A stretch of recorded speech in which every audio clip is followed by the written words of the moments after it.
Yeah, so we've been talking about how to live one's life in a household. Um, so one of the things that uh, we have discussed is um, the way of giving over control of the Mm-hmm. house to the layman, to let the wife do it so that he can spend more time thinking about the things that are worth thinking about, like what is dukkha? What is the source of dukkha? What's it like to be free from dukkha? Well, not arguing with your wife is like being free from dukkha. Mm-hmm. Yeah. But there is something else about Thai society, and I think I've told you this before, that Thailand is a matriarchal society, Mm-hmm. and that it kind of comes from the Sutta number 31 in the Dingha Nikaya, because there has been enough monks. Now, here's the thing about the young monk, is that one of the things that he has to do is to fit in to the temple. But he's already been to that temple many, many times when he was a kid. The local temple, everybody knows it.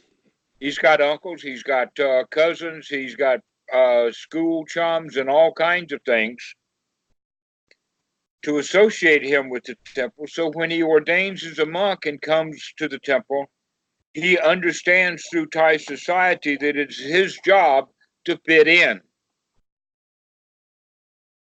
And that's basically what Thai society is really all about, is how can each one of the people in the Thai society, without trying to change their social status, without trying to climb a ladder, can you fit into society and be happy and secure and comfortable in your station? Mm-hmm. Mm-hmm. Now, there's a few that doesn't work with, and so they need to change. And I can see that that's changing a lot in India because of transportation. You see, that doesn't quite work if the lady that you're talking to is a Sudra housekeeper or a Brahmin. They wear different saris. They dress different, they look different, they talk different, and all kinds of things. But that woman who is now employed to clean the toilets and wash the laundry of the Brahmin, she begins to pick up a lot of Brahmin stuff. Mm-hmm. So all she needs to do after a bit of that is to just get her Brahmin sari, hop on the train, and go to the next local city. And all of a sudden, she is no longer Sudra. Now she's Brahmin. And surprisingly enough, being able to change our mind is often merely as much as changing one's clothes and changing one's location. It's really not that hard to do, but it generally takes what we call a waking up or an insight to recognize, just like you were talking about, that even though I had talked about giving control of the household over to the wife, when you first heard that, you thought it might be a good idea, but then it really clicked. It dawned on you. You had insight into it, and it said, "Wow, is that a good idea?" Mm-hmm. Well, that's the way that it is in Thailand in the general society. That some people would say, "Oh, the monks have all the power in Thailand." No, that's not true, because when a monk becomes a monk, and for a long, long time until he gains real wisdom, he still has a mother.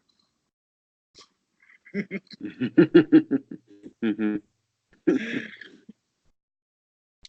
And so, fitting into the temple and fitting into temple life makes a Thai man really, really useful and valuable to the Thai community. And the grandmothers have already been picking out a girl. I mean, one grandmother's got a daughter, and the other grandmother's got the son who's in the wat. And so they're talking together. And so marriages are generally arranged, but they're not arranged by old men looking for money. They're arranged by grandmothers, and they're trying to build families. Mm-hmm.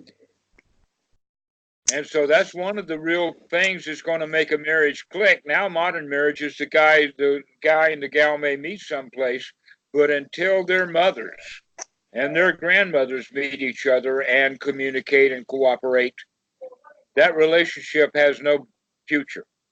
Mm-hmm. But if the father the if the boy and his girlfriend's individual mothers and grandmothers approve, then it'll work. I've seen that. I've watched that whole process play right out in front of me. And you think it works well? And Well, the divorce rate in Thailand is quite low compared to the West, mm, and it's a new phenomenon.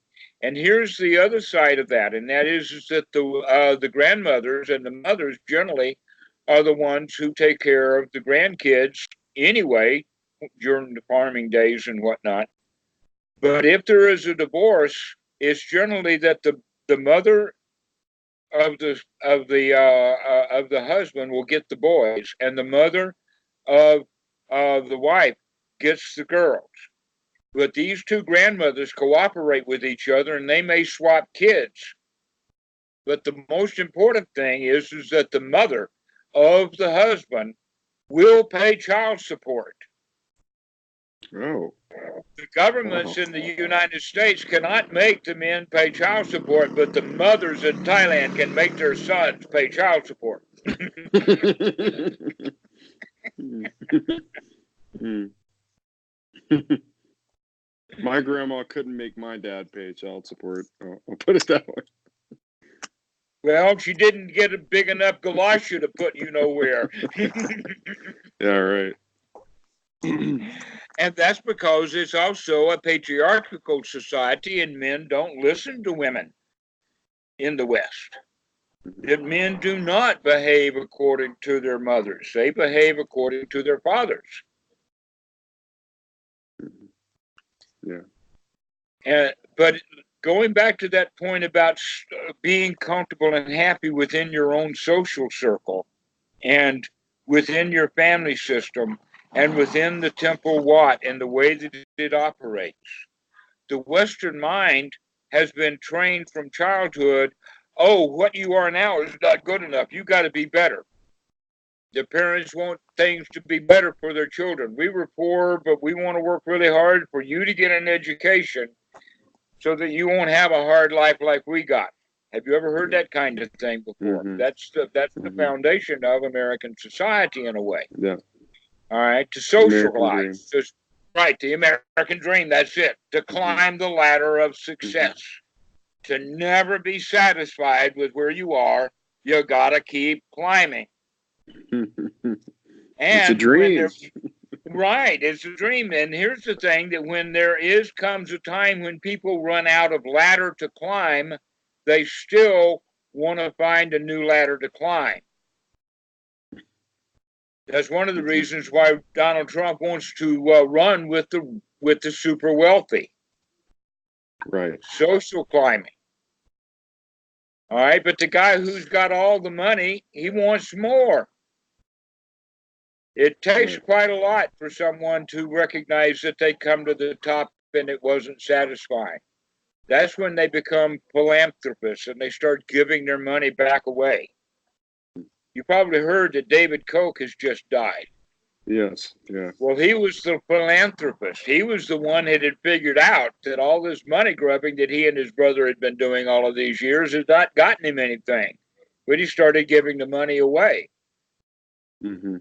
Yeah. Let us hope that he can, from the grave, invite his younger brother, Charles, to do the same, because the whole world will be better off when Charles Koch is dead. And I'll let this be out there on the internet. I know that people will say bad things about it, but hey, if you're looking at suffering and the end of suffering, this guy will come to the end of his suffering, and so will a whole lot of other people. And I wish him the very best. Yeah. I think there's already a lot of people dancing on that grave. So, especially among liberals and climate activists and whatnot, a lot of damage has been done by the Koch brothers. A lot of damage. So, getting back to that, the reason that they're causing so much damage is because they're in so much personal pain. They're all trying to live up to daddy's image that they have in their mind, each one of them. Yeah, right. And that they're trying to or whatever. And so, in that regard, that's what gives people that grasping and wanting and clinging, and I've got to have more and more. And that the right and good place for you to start seeing that on yourself is while you're sitting there holding the baby. Mm-hmm. Mm-hmm. Because you will get up out of that chair. The question is, why? Mm-hmm. And then you can begin to say, oh, the reason I'm getting out of this chair is probably for the same reason that Charles Koch gave $100 million to the Republicans in 2016. He wants something. Probably Yeah. not the same thing, but it's the feeling of wanting. Mm-hmm. That's Oh, that's it.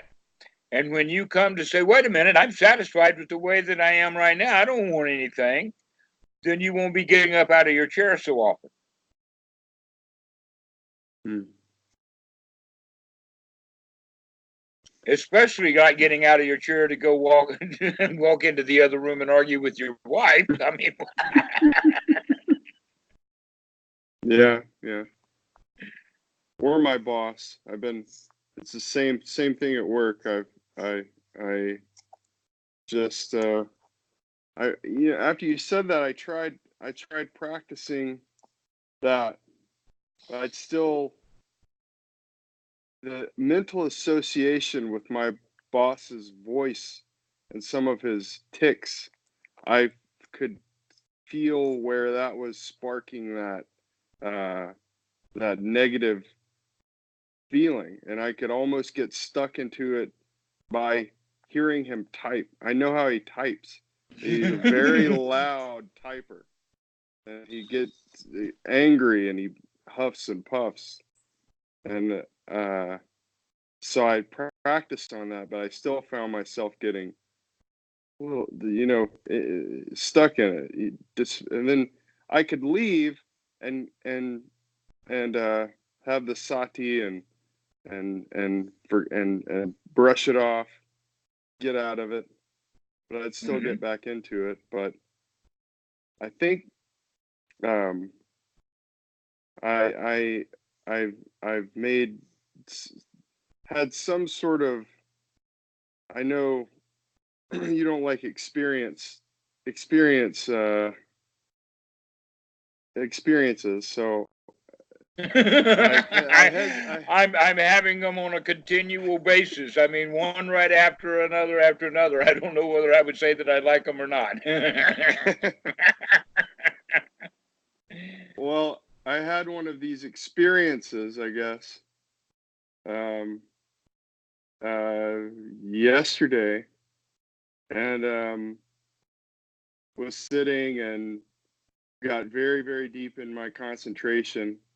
Where since I decided that it was just letting go, so I've pretty much been in a pretty tranquil mindset for several days. Really, just kind of that open, spacious mind that I would feel when I was in jhana, the tranquilness, and I was maintain that.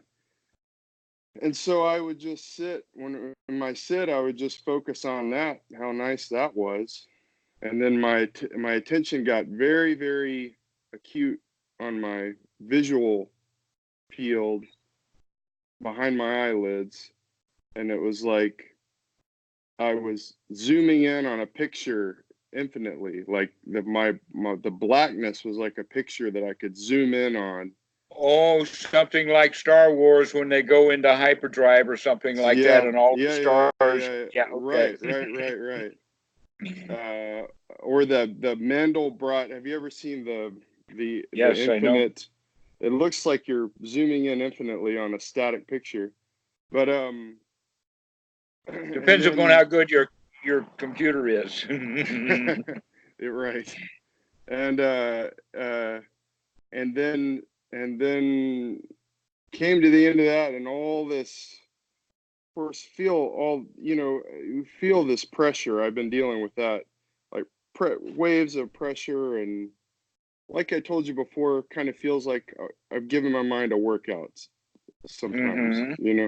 In a But way, that's exactly true. And so we have to find a fine distinction between whether you're overworking or not. yeah.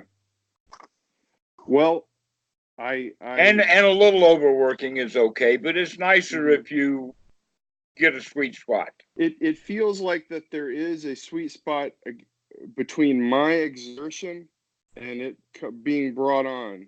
So it's a feeling like that the mental exercise is being brought on, and then I can feel when I'm exerting too much. If I feel it like in the back of my neck or something like that, or running back here. But this didn't feel like it was my control. It was like a storm of it. It just like roiling, just all through it. And then Is it possible that that kind of roiling that you're talking about is a common occurrence, but that you're actually beginning to see it for the first time? mm, Or is it a brand new thing that you created? well, it happened, it felt like a culmination of something that had been building up. I don't know how to explain it, but it got very intense and rolled What around, was and your then breathing like when you were doing that? very naturally intense. What do you Where mean? well, it would my breathing picked up, so almost out of in um Was it deep or shallow? deep, deep, Okay. but All right. but uh but faster. Um, I can't remember specifically, but I know that my breathing got more intense. It got more I'm not sure I up. know what the word intense means, though. Intense I could mean gotcha. you like it. Intense can mean you don't like it. Oh, Intense can I mean that you're doing long, slow deep breaths, or not intense can mean you're panting. yeah, uh, like deep but sort of fast, and Kind of like panting, then. That's what I was I getting from. A I'm slow I'm pant, guessing, but like a dog. and that and no effort, no exertion in the breathing. Whereas when I start and I take my 4 or 5 deep breaths, there's a feeling of, all right, I'm going to make myself breathe now. This isn't something I naturally like to do. But then I got to a point where just felt like, okay, now I need to breathe. And it just happened, right? And Okay. there's none of that exertion feeling. But then spit out on the other end of that storm, just very even calmness. I felt like I don't even have to. I felt like I didn't have to practice anymore. Or just got up and it felt almost normal, but very another level of clarity. Kind of hard to put your finger on it, like where as the Did other you like end of it? How did you feel about it? it was great. Um, Okay. it was great, and it still is. I'm still there in that clarity. So I don't know. I've had other Kundalini type experiences where there was a clarity to it. There was a very magical quality where I had the experience and it was like, oh my God, something magical happened. Whereas I spit out on the other end of this, and it was like through all the stuff that I've been practicing and learning from you, I knew even when it was happening, I had that feeling start to come up of this is magical, mysterious, crazy, scary, and I was able to just suppress it and go into the moment. And then when it came To out, it was watch it like rather than become gaga over it. Exactly. yes, And so then in the other end of it, it was like, well, there's nothing there to be impressed about, or it, there wasn't that jagged energy feeling. It was very just calm, even. It's still like that, you know. All right. I don't know. That's This and is what I would yeah. have to say about it. First off, the way that you're talking is the way that the old way of doing the jhanas, and this was done by the Buddha. And once a person, regardless of how they got there, gets into first jhana, if they continue to practice and practice a lot, then they will go into the higher jhanas. It's almost a natural progression. That as we become more peaceful and more calm, that we go into more peaceful and more calm. Mm-hmm. And that then uh,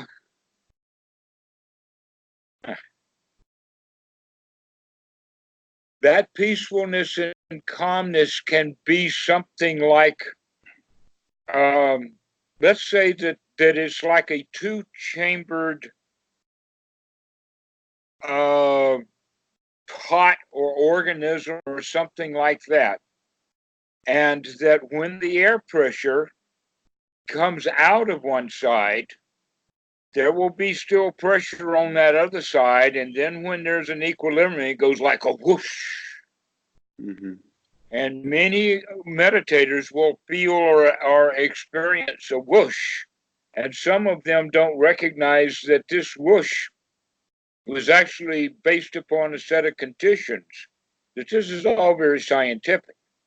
Mm-hmm. And so that whooshing is thought to be magical. This has been the mistake that humans have been making all along. So that whoosh can then be interpreted as a past life or as a station of jhana or even the station of practice. Now I'm a saint. Or now I was in the presence of God. Or now I'm a sotapan. Or now I'm an arahat based upon an experience. Mm-hmm. A whoosh. Mm-hmm. And by adding magic to that and trying to give meaning to it, they wind up in past lives or all kinds of magical beliefs that can happen. And this is basically what Hindu meditation is all about. It always has been. And if you go to India and have a good meditation teacher and start having some of these whooshes, they'll say, oh, well, tell me more. Tell me more. I want to hear all about it, you know. And then that invites the student to go back and get more whooshy. But a good meditation teacher in the Buddhist, especially a noble teacher, will say, okay, never mind, start again. That was just a whoosh, no big deal about it. That in fact, go back and have a few more whooshes, but next time, watch what you're doing. See what's really going on. Now, here's the thing about the Buddhist method of teaching, especially about the first jhana, has to do that it's not just sitting there long enough until you get peaceful enough, but rather there is an actual procedure that can take people quite into first jhana very quickly and very easily. But then the point is to maintain that first jhana, to not go into the higher jhanas where all of those whooshy things happen. Mm-hmm. But to stay focused on that state of sukha, of being delighted with the way things are right now, though the thinking is still happening. The feelings are there, but they're delightful because we've been making the feelings delightful and we've been chasing away the non-delightful feelings. That's what we mean by maintaining that state of sukha or maintaining that state of pleasure that the first jhana will bring once we get the jhana factors together. And the most important one is that the mind is free from hindrances. Not free from thought altogether, just free from hindrances.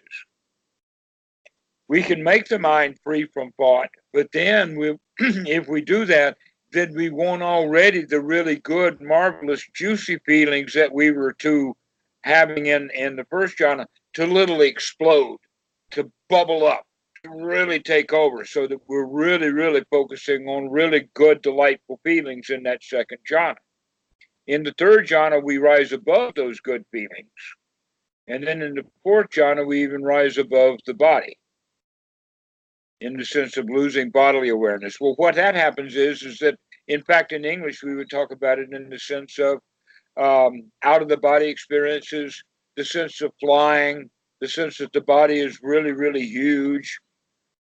That at one time I felt like that I was a huge stone statue of the Buddha, and I was just sitting there as a big stone, the kind that the Taliban blew up in Pakistan 20 years ago. That was it. I just felt so huge, really, really big. So these are the kinds of experiences that we have in those jhanas, because our bodily awareness is both extremely acute and also out of this world, literally. That it's really not there. In fact, the breathing gets so light in the fourth jhana that you can't even do anapanasati in the fourth jhana. But let's not work with that. Let's work with what the Buddha wants. What the Buddha was talking about, what we need to do is to get ourselves into that first jhana, a state of really, really nice satisfaction, where we got a really nice attitude, a winner's attitude, a joyful attitude. And in that state where we can still think, we can still operate, we can actually walk around and even be in conversations with people and be in the first jhana. But the thing that we want to do with the object of first jhana is to maintain that first jhana. So any conversations that I have while I'm in first jhana, my number one goal is to stay in first jhana, and the conversation becomes secondary. This is the right way to think about it, is to get yourself into that state of enormously satisfying satisfaction, that state of peace, and then start investigating how you got there, but more importantly, investigate how you can maintain that without wanting even deeper states. To stay in that state that's really useful, valuable, and wholesome without longing for anything more, we become completely satisfied with being satisfied. And so any thoughts that we have, we want to keep those thoughts satisfying thoughts, and we do not want to allow thoughts in that are unsatisfying, like work to do, tasks to be done. The past, staying out of the past, staying out of the restlessness of the mind, staying out of the doubt, staying out of the wanting, stay out of uncomfortableness, have the mind sharp and focused. It's not dull or sleepy. If the mind is dull or sleepy, then that's a different state than first jhana. In first jhana, the mind is bright and capable of being on guard to keep that first jhana. That's the right way to practice, rather than going after states. And part of the problem is that Westerns have a misunderstanding of the Pali word samadhi, because it's been translated wrong out of the old books into English language. That in fact, there are so many words that are improperly translated that it's a wonder if people get anything out of Buddhism at all. And it was originally translated by Christians, giving Buddhism a completely Christian vocabulary, like monk, nun, monastery, temple, canon, suffering, bowl. In the Pali, the monks don't carry a bowl, they carry a pot. There's a difference between a bowl and a pot. A bowl you don't cook with. A bowl is not designed to keep heat and carry things. A bowl is designed to have an open flask so that whatever heat's in the bowl can escape so that you can eat your soup.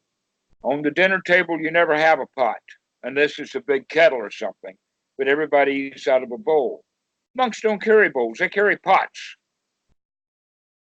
But the Christians, they use bowls on their altar, so therefore they thought that we'll just translate that word pot right into the word bowl. But now we have to look at one that's actually dangerous, and that is to translate the word samadhi into the word concentration. We have to get away from that word concentration, because if you think about it, concentration means you want the very, very best stuff and you want to collect it together while you want to throw out all of the unimportant things. For instance, in orange juice, concentrated orange juice is taking the water out of it. Mm-hmm. Well, now, while we do want to take the Mickey out of our meditation, that's not exactly what our intention is. That in fact, samadhi is more not of dividing out and pressuring in, because in fact, most of the wrong effort is to try to put pressure on the concentration to get things tight. But what we want to do instead with samadhi is to gather together. An example would be a yurt. Do you know what a yurt is?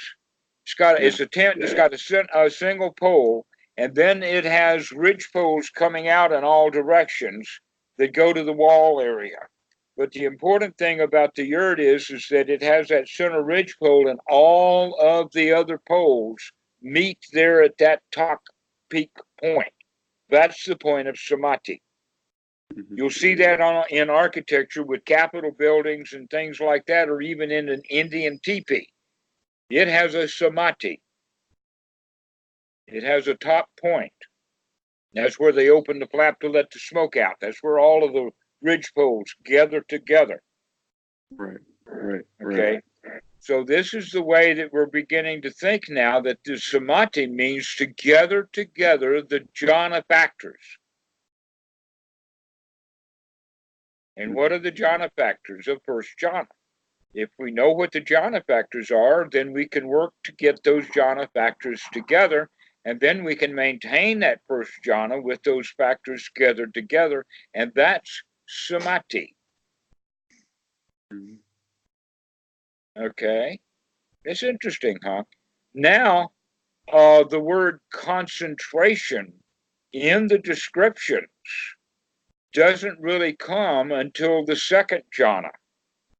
The word samadhi first appears in gathering of the jhana factors together for the first jhana. We won't really call that this kind of samadhi, but it is samadhi because we're gathering together the jhana factors, and there are 5 of them. The first one is that the mind is free from hindrance. And we know what the hindrances are. Now, here's something interesting. In Sutta number 39, the Buddha talks about 5 analogies for being free from the hindrances. Do you know what those 5 analogies are? It's been months since I've talked about them with anybody, so this will probably be the first time that this is on a video. There are 5 analogies, but each one of the analogies does not map directly onto any one of the hindrances, but some of them have some relevance. But mostly being free from all of the hindrances is like being in these 5 analogies. The first analogy is the analogy that you are sick. You're in the hospital, and then you feel better and you get out of the hospital. Coming out of hindrance is like being sick and getting well. That's a good start. Another analogy is like being in jail, and then you get out of jail. This is the whole idea of no freedom and freedom. But that jail can also look at it in the sense that we are bound by and imprisoned by the things we don't like. And so ill will that would be in the mind is like being in jail. And getting free from that ill will is like getting out of jail. Another analogy is that you're out with all of your possessions on a long journey, and that you finally come to either a rest stop or a hotel, or at best, all the way home. And you arrive at your destination with all of your goods, and you can sit down and relax, that all of your camels that you brought with you are safe. Or if you're traveling into Bangkok, you want to make sure you carry your luggage with you, and you got to watch it all the time. But when you get to your hotel, you can relax. You don't have to keep watching all of your baggage every minute. That you arrive safely with all of your possessions. That arriving safely has the quality of being free from doubt. Because we're out in the wilderness all the time. We don't know what's dangerous. We don't know what's not. We don't know how to go. We don't know where we are. We're wondering, is this the right destination? Is this even the right direction to be going in? And what about all them thieves out there? But once we get to our destination, now we can feel safe and secure. So we've gotten 3 of them. Another one is getting out of debt. And that I don't know what that feels like. Yeah, boy, does it. Getting out of debt. Why? Because, in fact, we are indebted to the things that we want. And we have to work for them to get those things, whether they're in the future or in the past. You know what debt is like. We are indebted to the things that we want. And the last one is servitude. To be a servant, to be an employee that takes your time away. That's normally the tasks that you give yourself to do, the mental worries and all of that. And so it puts us to work, gives us things to do. But when you're free from that hindrance of restlessness and worry, now you don't have any work to do. It's almost like getting fired. Wow! Emancipation. And so these are the 5 analogies for being free from the hindrances. Wow, isn't that nice? When you look at it like that, oh, what a relief it is. But now the normal human mind was saying, well, that's not so great because they'll be right back. But the Buddha will say, yeah, and you can chase them out again and be free from it again. So don't worry about them coming back. Enjoy the fact that they're not there right now. That's the big deal. To be free from them. That's why rapture and pleasure are born of that seclusion. And that seclusion is not just being secluded off by yourself by being under a tree or in an empty room or a hut or something. But the real seclusion is the seclusion from the hindrances, from the obstructions of the mind. Now, this whole teaching is to say that people who teach things like choiceless awareness are not teaching the practice of the Buddha. Why should you watch your hindrances? That's like the same as standing in the road, watching a truck come, and you say, that's very nice. And you stand there while that truck runs right over you. Is that a wise thing to do? No. Wouldn't it be a good idea to stand out of the way to get that stuff out? To get off of the road that's on.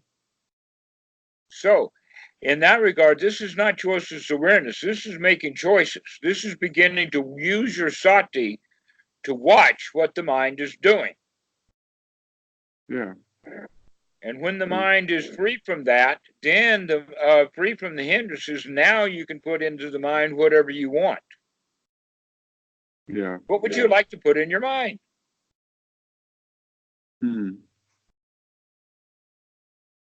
Happiness.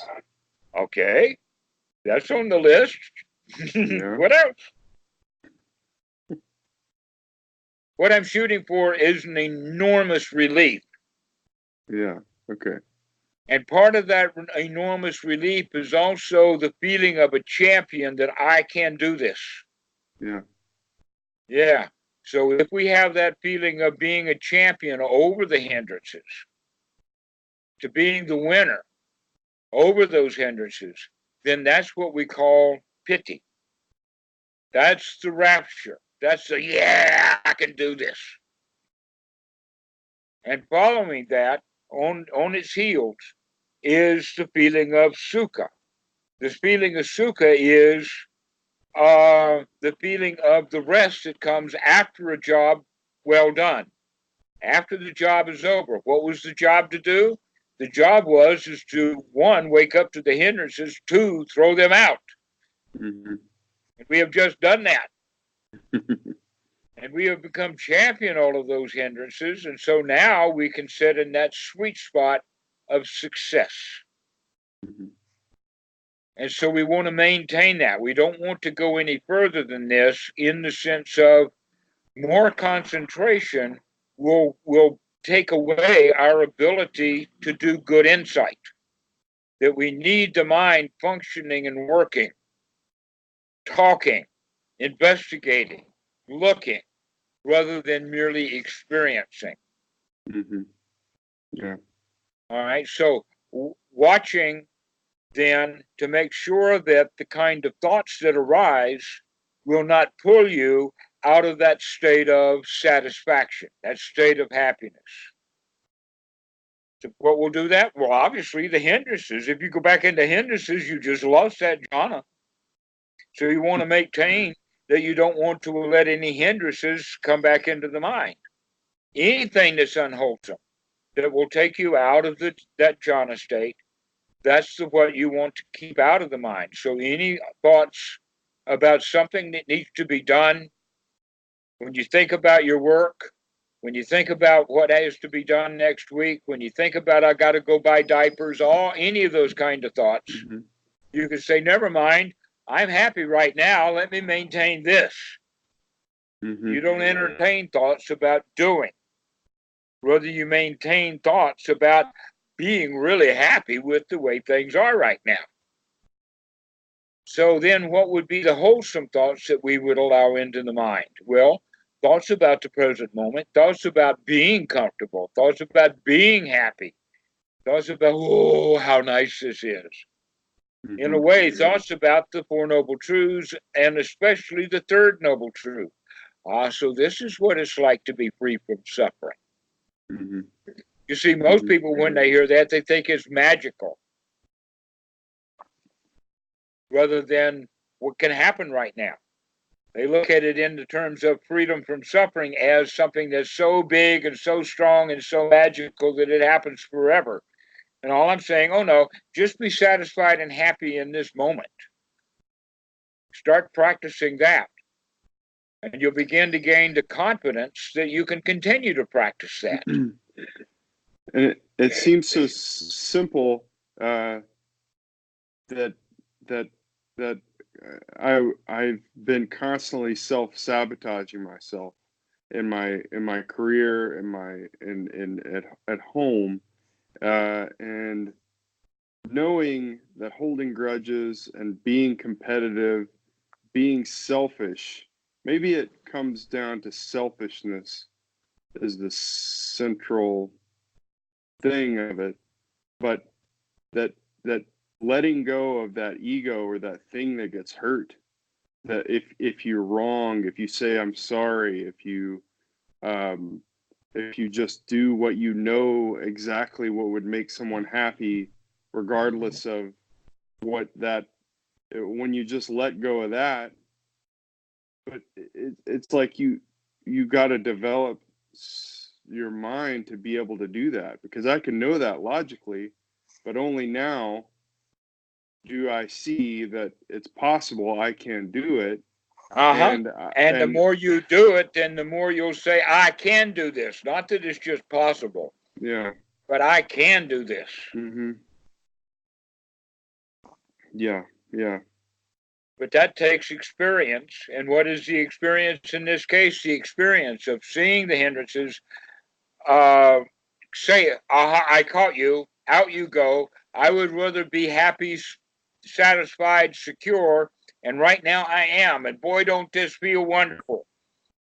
Mm-hmm. And you become a winner. You become a champion Mm-hmm. over those hindrances that you used to spend so much time being a victim of. Mm-hmm. Yeah. And I see, it's like I get closer and closer to the neck of the snake, that when I feel that come up, like as soon as I feel the very beginnings of it, it's like every time I see it, I can get closer to where it starts, Uh-huh.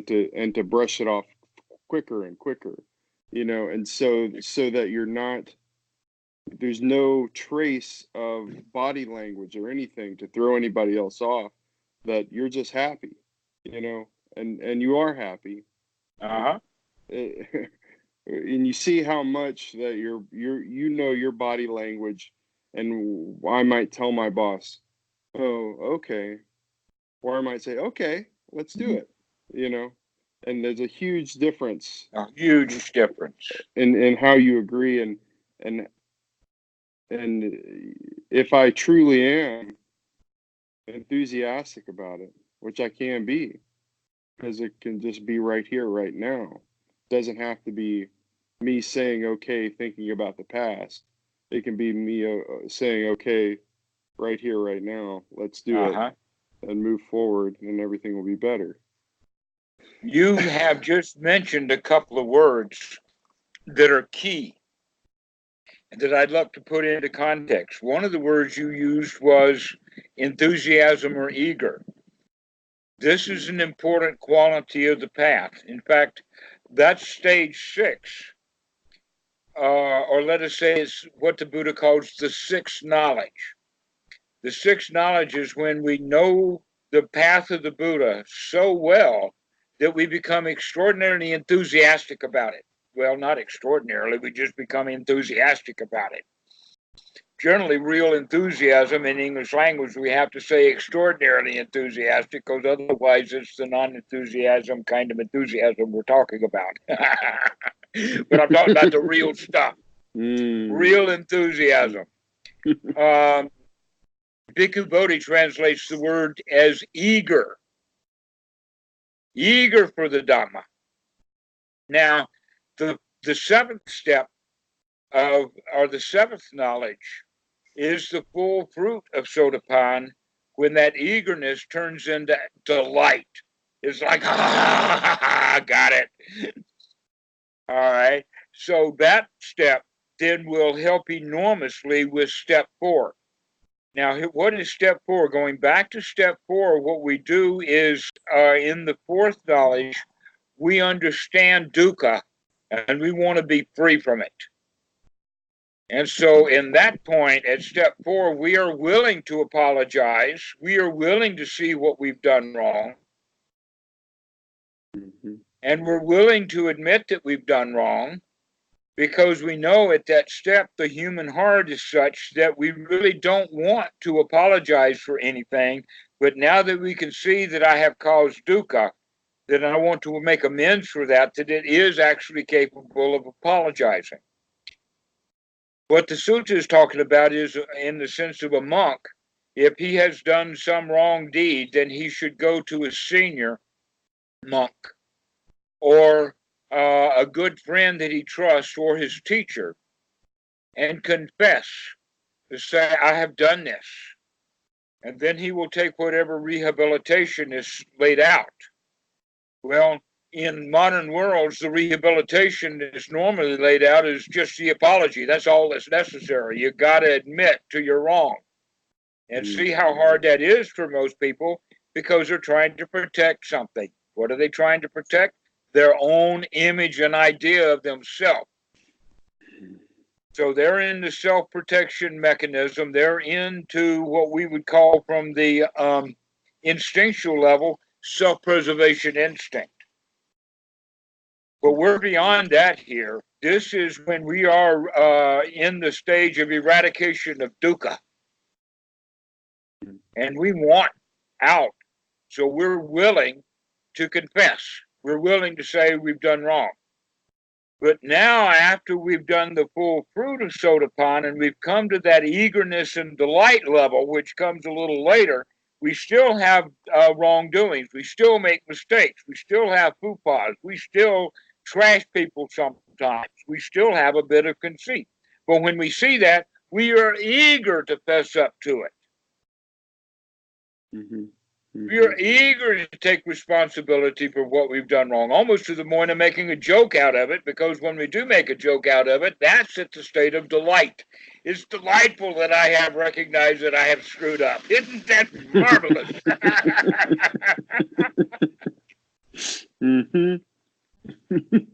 So this is the kind of attitude actually that we want to develop, is that we want to see what we're doing wrong so that we can get over it.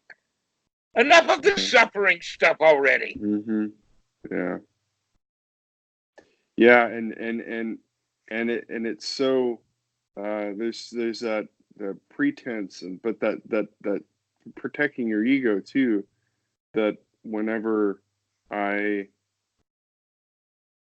I just saw how much I would think to myself, well, you know, if my wife was trying to get me to do something for her, and I would think, well, can't you see all the stuff I'm already doing right now? You know, and then I'd get frustrated and it'd come out, well, you know, and it would turn into an argument, right? That I'm Right. doing all this stuff, and you know, you owe me, and whatever, Who and owes who here? but then to just sincerely see how selfish I was being, that I was being selfish, and that I should just say, yes, Yes, let me do that, let me please. do that. Exactly. Right. Yeah, I'd be happy to help. My goodness, Exactly. you just had a baby. Right. Yeah. Yeah. Sit And down, take there's a load off. You watch and smile while I help you. yes, or I'll massage your back or whatever. Yeah, and to just to be sincere with no hint of me doing it, no self-consciousness about it, just doing it uh uh self I don't know, you know, there's no self there to get in my way, no pretense, I guess. Hmm. Something that you constantly deal with, no self-consciousness about it, just Exactly. Well, doing it. going back to that part that I was telling you about the Thai society, that each individual one's job is to happily fit in.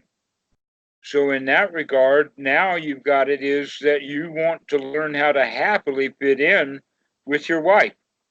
Hmm. You're no longer going to be the boss. You're going to let her do that. So if she tells you to get off your butt and go do something, you'll say, yes, ma'am, and you can do it with a smile. You'd be surprised at how that'll change your relationship with her. I can see that that's the case, and I feel like it's something that we we probably could have went to like relationship counseling for or relationship therapy for a year, and I might act that way begrudgingly because it was part of our therapy, but I wouldn't really sincerely to rip Enthusiastically. enthusiastically rip the root of that whatever that asshole is out, you know. That's really great, Eric. I'm really happy that you're making such good progress. uh, Great. I yeah, it's life changing. So Gives you we'll life, see. life abundantly. Mm, Not everlasting in the sense of eternalism, but everlasting in the sense that you can bring it back anytime you want to. yeah. Yep. And I've been listening to some of the suttas. I have an audiobook, and he talks. There were some suttas about being reborn that he was giving to like some Brahmins, and it was so clear to me that this was an allegory to that if you don't act out of anger, then you'll be reborn in a better state. Hmm. As you'll be reborn, you know, But that rebirth happens really quickly. right, right, You don't right, have right, to right. wait until you look like you're the one you're holding in your arms again. Yeah, yeah. Okay, all right. All righty. Well, I've really enjoyed this call. This has been good. Good to talk with you, Dhammarato. It's a great call. Great call. All, all Great right. Well, talking with you. you got a plan now. Yes. Yes. Thank you. Excellent. All right. We'll All see right. you. See See you you. next Bye. week or whenever. Okay. Bye bye.